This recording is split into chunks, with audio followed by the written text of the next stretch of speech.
A search is underway in Venezuela for 10 men who escaped with weapons after an attack on a military base, President Nicolas Maduro says. The assault in the northwestern city of Valencia was carried out by 20 people, he said. 2 were killed, 1 was injured and 7 were arrested. Earlier, a video posted on social media showed uniformed men saying they were rising against a murderous tyranny. Despite the incident, the situation appears to be calm in the country. On state television, Mr. Maduro congratulated the army for its immediate reaction in putting down the attack in the early hours of Sunday, saying they had earned his admiration.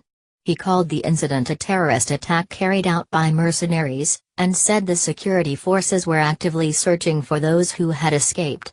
"We'll get them," he vowed. Military vehicles were patrolling the streets in and around Valencia and at least 1 helicopter was being used in the operation. The government said that those arrested included a first lieutenant who had deserted. It said the others were civilians wearing uniforms. Mr. Maduro said they had been backed by anti-government leaders based in the U.S. and Colombia. There were some demonstrations of support to the uprising in Valencia, but they were dispersed with tear gas, witnesses said. Elsewhere in the country, the situation remained calm. In Sunday's video, a rebel leader who identified himself as Juan Cagueripano, said that his group, which he called the 41st Brigade, was taking a stand against the murderous tyranny of President Nicolas Maduro.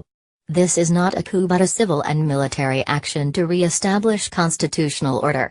Violent demonstrations since April have left more than 100 people dead in the country which, despite being oil-rich, is experiencing severe shortages of food and medicines, as well as inflation in excess of 700%. The move came the day after the first session of the newly inaugurated Constituent Assembly, seen by the opposition as a way for the left-wing president to cling to power.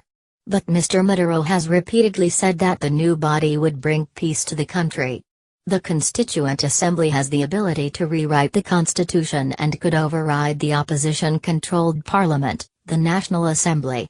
On Saturday, it immediately voted to dismiss Chief Prosecutor Luisa Ortega, a former ally of President Maduro turned major critic.